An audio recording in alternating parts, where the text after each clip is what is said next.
So, but you wouldn't not acknowledge that there are some systemic issues. Give me an example. Tell me what you think the most systemic racist issue is. What is it? Well, I would say that because black people in most cases, in many cases, were descendants of slaves, that racism as an institution, that it just, a certain amount of it just exists. 2015? Give me the most blatant racist example you can come up with right now.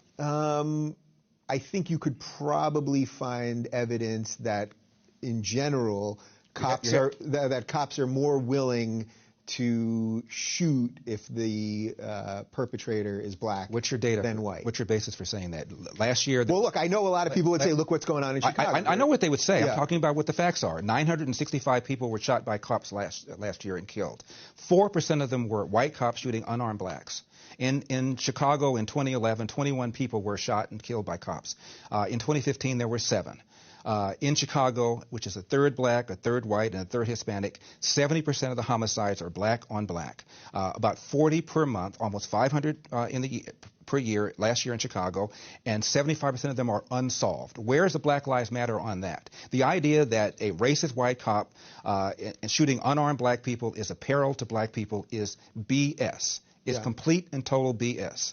And the reason for these so-called activists saying this is the assumption that racism remains a major problem in America. The media, CNN, especially MSNBC, runs down whenever a black cop shoots somebody, and it's some march on Washington. It's ridiculous. Black people, half the homicides in this country are committed by and against black people. Last year there were 14,000 homicides. I'm not talking about suicides. I'm talking about homicides. Mm-hmm. Half of them were black. 96% of them black on black of that 7,000.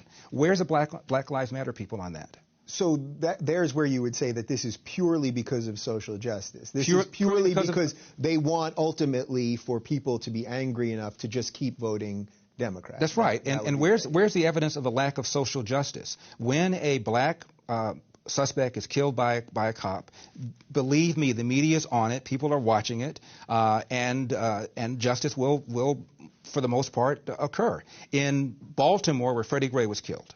Freddie Gray died in a van. I shouldn't say was killed. Died in a van. Yeah. You have a city that's 45% black.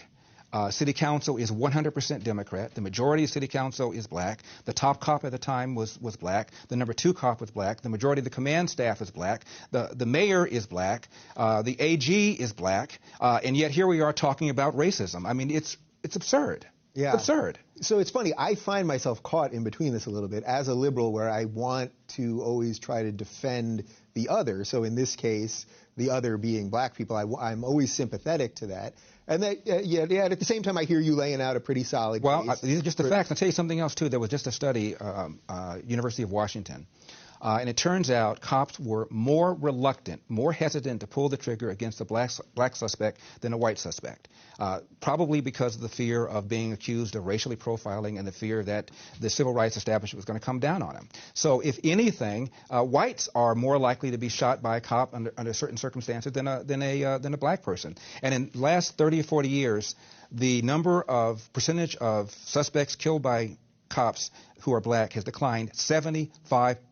However, the percentage of whites killed by cops has flatlined. Yeah. And so, if anything, people are more concerned about shooting black people for fear that they're going to be called racist. And almost every one of these incidents, whether it's Eric Gardner in New York, who died because he was selling Lucy's and resisted arrest, whether it's Tamir Rice in Cleveland, who was twirling around the gun, whether it's Michael Brown in Ferguson, who had just committed a strong-arm robbery, almost every one of these incidents involved somebody resisting arrest.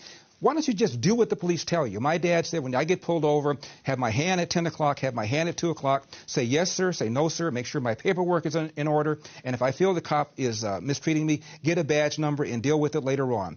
If Jesse Jackson and Al Sharpton and Obama and the whole group of them told black people to do that, we'd have a lot fewer of these things to deal with in the first place. Yeah.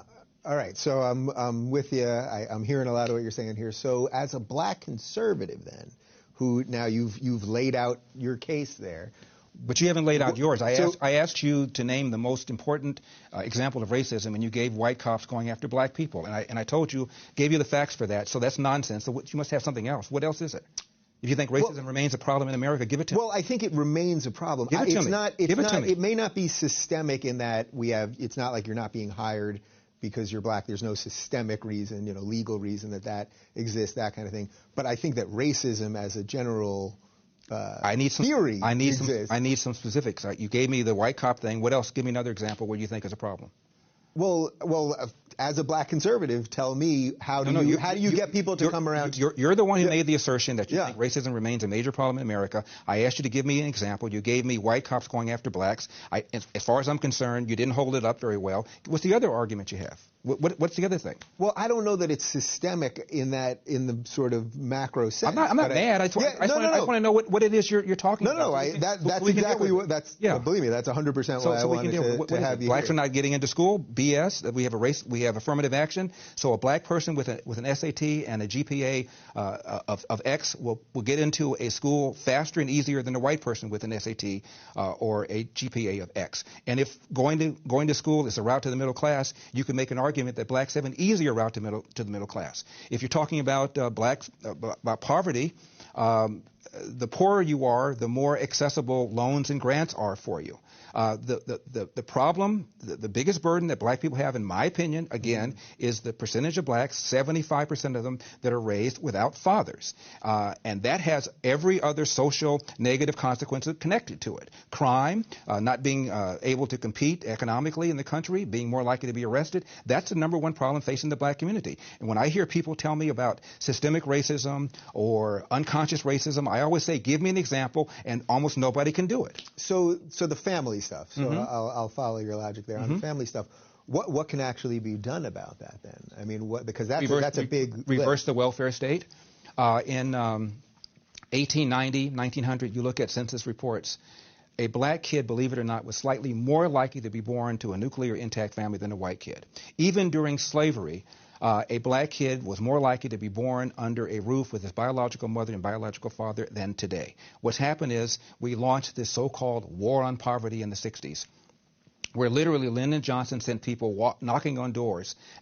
I lived in the 60s, and people knocked on doors apprising women of their availability to welfare, provided there was no man in the house.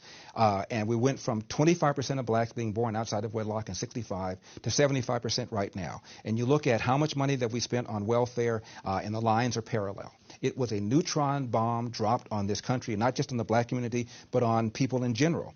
At one time, only about 5% of whites were born outside of wedlock. Now, 25% of whites are born outside of wedlock. I was in college in 1970, and there was a report called the Moynihan Report, The Negro Family, A Case for National Action. It was written by a liberal, by a man who became a Democratic senator from New York.